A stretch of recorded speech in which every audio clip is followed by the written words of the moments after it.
어느 곳에 착한 이발사가 한 사람이 있었습니다.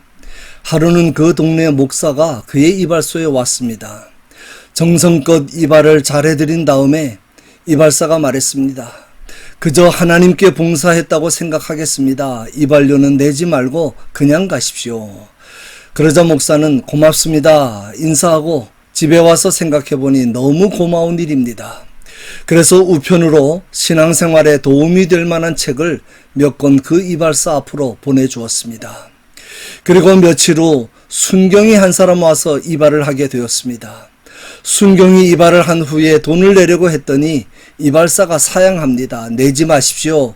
저도 지역사회에 봉사한 셈 치고 좋은 일 한번 하고 싶습니다. 그러자 순경은 그러세요? 고맙습니다 하고 돌아와 생각해보니 너무 고맙습니다. 그래서 감사 카드와 제과 전 빵을 한 봉지 사서 슬그머니 이발소 앞에 갖다 놓았습니다. 그리고 며칠 후 이번에는 국회의원 한 사람이 이발소에 왔습니다. 이발을 마친 후에 이발사는 국가에 대한 봉사라고 생각하고 이발료는 받지 않겠습니다 하고는 그냥 보냈습니다. 그런데 어떻게 됐을까요? 그 다음날 아침에 보니까 국회의원들이 때를 지어 몰려와 이발소 앞에 줄을 서더라는 것입니다. 받기만 좋아하고 받는 것을 당연하게 생각하는 사람들을 꼬집는 이야기입니다. 그런 사람은 감사하지 못합니다. 오늘까지 내가 받은 은혜, 지금 내가 입고 있는 이 모든 혜택들, 이 중에서 나에게 받을 만한 무슨 자격이나 권리가 있어서 받은 것은 하나도 없습니다. 모든 것이 허물 많고 죄 많은 자에게 베풀어 주신 하나님의 무조건적인 은혜임을 잊어서는 안 됩니다. 범사에 감사하라고 했는데 범사라는 말의 원문의 뜻은 모든 상황, 모든 환경, 모든 형편과 처지 안에서라는 뜻입니다. 영어 성경에는 in all circumstance라고 번역했습니다. 형편이 좋을 때나 안 좋을 때나 작은 일에나 큰 일에나 성공할 때나 실패할 때나 희망이 있을 때나 없을 때나 모든 경우에 감사하라는 말입니다. 히브리어로는 감사를 빼락하라고 합니다. 그리고 축복도 빼락합니다. 감사와 축복은 같은 것입니다. 감사함으로 복받는 것이 아니고 복받기 위해 감사하는 것도 아니고 감사 자체가 곧 축복이라는 말입니다. 탈무드에 보면 이런 말이 있습니다. 하나님께서 감사할 줄 모르는 자를 벌하는 법을 만들지 않으신 것은 감사할 줄 모르는 자를 이미 불행으로 벌하셨기 때문이다. 감사할 줄 모를 때 이미 그는 불행이라는 벌을 받고 있는 것입니다. 새삼 벌할 필요가 없습니다. 감사하지 못하는 것 자체가 곧 불행이며 저주이며 심판이기 때문입니다. 감사는 사람을 겸손하게 만듭니다. 감사함으로 말미암아 모든 근심 걱정으로부터 자유하게 됩니다. 감사하면 미래가 보이고 소망이 보입니다. 감사하면 모든 사람과도 화평을 이루게 됩니다. 이것이 감사의 열매입니다. 사도 바울은 어떤 환경과 상황 속에서도 항상 기뻐하며 감사했습니다. 사실 어찌 보면 그는 전도자가 됨으로 일생을 망친 사람입니다. 그 많은 지식, 그 많은 출세 조건들을 다 버렸습니다. 세상 것 다 포기하고 평생을 질병으로 고통당하며 수많은 위험과 핍박 속에서 복음을 전하면서도 늘 하나님께 감사합니다. 당시에 데살로니가 교회는 유대인들의 핍박으로 환난을 당하고 있었습니다. 바울 자신도 데살로니가에서 복음을 전하다가 유대인들의 박해로 급히 도망치듯이 데살로니가를 떠났습니다. 그리고는 고린도에서 데살로니가 교인들의 믿음을 굳게 하기 위해 이 서신을 써서 보낸 것입니다. 그런 어려운 상황에서도 바울은 데살로니가 교인들로 인해 하나님께 크게 세 가지를 감사합니다. 이 세 가지 감사가 또한 저와 여러분의 감사 제목이 될 수 있기를 바랍니다. 첫째는 살아있는 신앙생활로 인한 감사입니다.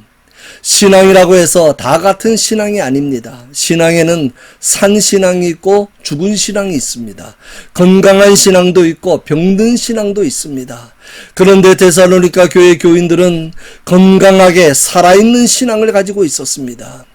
우리가 너희 모두로 말미암아 항상 하나님께 감사하며 기도할 때에 너희를 기억함은 너희의 믿음의 역사와 사랑의 수고와 우리 주 예수 그리스도에 대한 소망의 인내를 우리 하나님 아버지 앞에서 끊임없이 기억함이니 라고 말씀합니다. 흔히 신앙생활에서 가장 중요한 것을 말할 때 믿음, 소망, 사랑이라고 간단하게 말하는데 사실은 역사하지 일하지 않는 믿음은 믿음이 아닙니다. 수고가 빠진 사랑은 사랑이 아닙니다. 인내하지 못하는 소망은 소망이 아닙니다. 믿음은 반드시 역사해야 하고 사랑에는 반드시 희생과 수고가 뒤따라야 하고 소망에는 반드시 인내가 있어야 합니다. 그래야 살아있는 신앙생활이 됩니다. 데살로니가 교인들의 이런 신앙생활을 함으로 유대인들의 그 어려운 핍박을 잘 견뎌내고 있었다는 것입니다. 바울이 그것을 감사한 것입니다. 두 번째는 바울이 전한 하나님의 말씀을 잘 받아준 것에 대한 감사입니다. 이러므로 우리가 하나님께 끊임없이 감사함은 너희가 우리에게 들은 바 하나님의 말씀을 받을 때 사람의 말로 받지 아니하고 하나님의 말씀으로 받음이니 진실로 그러하도다. 이 말씀이 또한 너희 믿는 자 가운데서 역사한다고 말씀합니다. 바울에게도 많은 인간적인 약점과 허물이 있었습니다.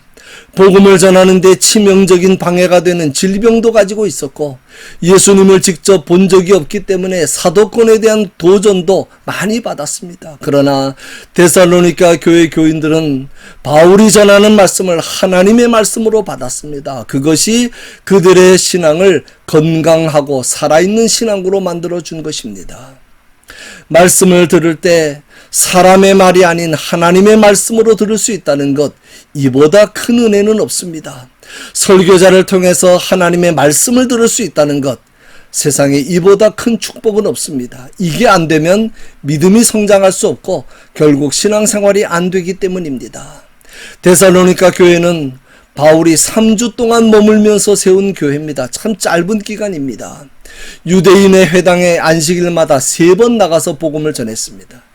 데살로니가 사람들이 바울을 통하여 그렇게 비록 짧은 기간 동안 복음을 전해 들었지만 하나님의 말씀으로 들었기에 말씀이 믿는 자들 가운데서 역사하는 능력 있는 믿음을 가질 수가 있었습니다. 바울이 그것을 감사한 것입니다. 셋째는 하나님의 선택과 구원에 대한 감사입니다. 주께서 사랑하시는 형제들아, 우리가 항상 너희에 관하여 마땅히 하나님께 감사할 것은 하나님이 처음부터 너희를 택하사 성령의 거룩하게 하심과 진리를 믿음으로 구원을 받게 하심이니 이를 위하여 우리의 복음으로 너희를 부르사 우리 주 예수 그리스도의 영광을 얻게 하려 하심이니라.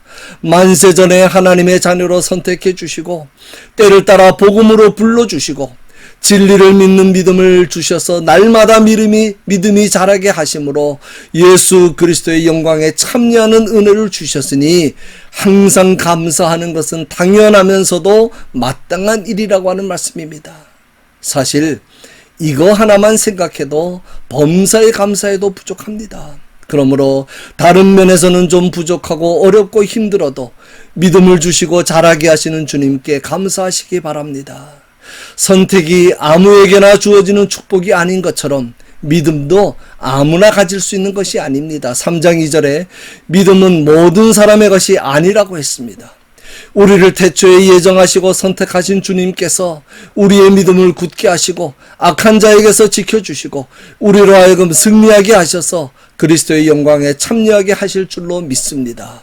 결론입니다. 성도는 이미 영원한 천국을 소유했기 때문에 모든 상황에 있어서 합력하여 선을 이루시는 하나님께 감사해야 합니다. 우리의 삶 속에 하나님의 계획이 있고 섭리가 있고 뜻이 있습니다. 그러므로 주님께서 우리의 삶을 어디로 어떻게 인도하실지라도 범사에 감사해야 합니다. 감사는 사건의 결과가 아닙니다. 감사가 우리의 생의 동기가 되어야 합니다. 그런 사람을 그리스도인이라고 하는 것입니다.